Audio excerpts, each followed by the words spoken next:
আচ্ছা, আপনি যদি ঈশান কিষানের ফ্যান হন তাহলে কিন্তু আপনার জন্য একটা খুশির খবর, কারণ বাংলাদেশের বিপক্ষে ভারতের দুটি টেস্ট ম্যাচের সিরিজের পর যে 3 ম্যাচের টি-20 সিরিজ রয়েছে সেখানে কিন্তু ঈশান কিষানকে দেখতে পাওয়া যাবে, দেখতে পাওয়ার চান্স কিন্তু 90%। ঈশান কিষান ছাড়াও আরও 2-3 জন প্লেয়ার রয়েছে যারা ভারতীয় দলে সুযোগ পাবে। এই 2-3 জন কারা আমি ভিডিওতে পরে বলবো। তো ভিডিওটা স্কিপ না করে পুরোটা দেখতে থাকো এবং শেষে একটা লাইক এবং চ্যানেলটি সাবস্ক্রাইব করে দেবে, কারণ এই চ্যানেলে তোমরা তোমাদের প্রিয় দলের খেলার সমস্ত আপডেট কিন্তু প্রথমেই পেয়ে যাবে। তো দেরি না করে এবার ভিডিওর মেন টপিক নিয়ে আলোচনা শুরু করি।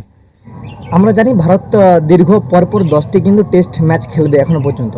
বাংলাদেশের সঙ্গে 2টি, নিউজিল্যান্ডের সঙ্গে 3টি এবং শেষে অস্ট্রেলিয়ার সঙ্গে 5টি। তো সেহেতু আমাদের দীর্ঘ টেস্ট মরশুমের জন্য আমাদের গুরুত্বপূর্ণ প্লেয়ারদের সতেজ রাখতে, সুস্থ রাখতে কয়েকজন প্লেয়ারকে বিশ্রাম দেওয়া হবে। টেস্ট সিরিজের পর ভারতীয় দলের কয়েকটি গুরুত্বপূর্ণ প্লেয়ারকে কিন্তু টি-20 সিরিজে বিশ্রাম দেওয়া হবে। তাদের মধ্যে রয়েছে শুভমান গিল, জসপ্রীত বুমরা, ঋষভ পান্থ, মোহাম্মদ সিরাজ। এসব প্লেয়ারদের কিন্তু আরও কয়েকজন প্লেয়ারকে বিশ্রাম দেওয়া হতে পারে। সেক্ষেত্রে এই জায়গাগুলিতে কিন্তু নতুন প্লেয়ারকে ভারত দলে সুযোগ দেওয়া হবে। এই জায়গায় কিন্তু ঈশান কিষানের একটা দারুণ সুযোগ রয়েছে ভারত দলে ফেরার, কারণ আমরা দেখেছি ঈশান কিষান ঘরোয়া টুর্নামেন্টে ফেরেই তিনি বুচিবাউ টুর্নামেন্টে একটা সেঞ্চুরি করেছিলেন এবং তার পরের ইনিংসে কিন্তু একটা ম্যাচ উইনিং পারফরমেন্স করেছিলেন। এছাড়াও এরপর আমরা দলীপ ট্রফিতেও ঈশান কিষানকে দেখেছি, দলীপ ট্রফিতে খেলতে নেমেই কিন্তু একটা দারুণ সেঞ্চুরি উপহার দিয়েছেন।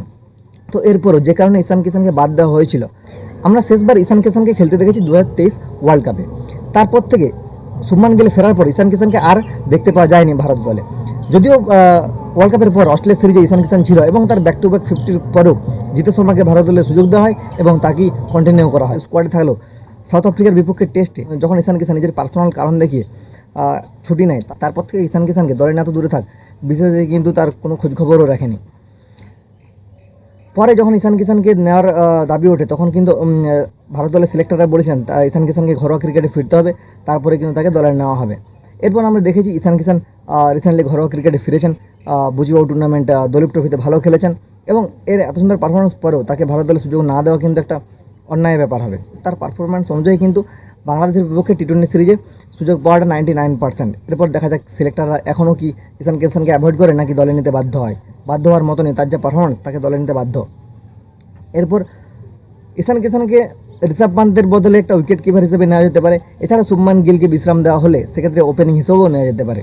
এরপর যদি বলি ঋতুরাজ গায়কোয়াড়, যেহেতু শুভমান গিল, ঋষভ পান্ত দুজনেই বিশ্রামে যাবেন, সেক্ষেত্রে কিন্তু ঋতুরাজ গায়কোয়াড়ের একটা ভালো সুযোগ রয়েছে ভারত দলে ফেরার। এছাড়া অভিষেক শর্মা, যিনি কিন্তু ভারতের টি-20 দলে ফিরতে পারেন।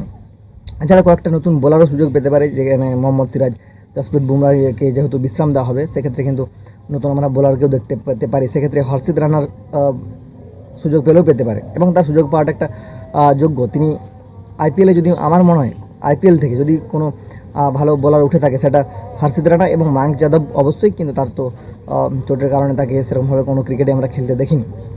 তো এই হচ্ছে আমাদের আজকের আলোচনার বিষয় ছিল। তো আপনাদের এই সম্পর্কে মতামত জানাবেন, কার ভারত দলের সুযোগ পাওয়া উচিত এবং কার নয়।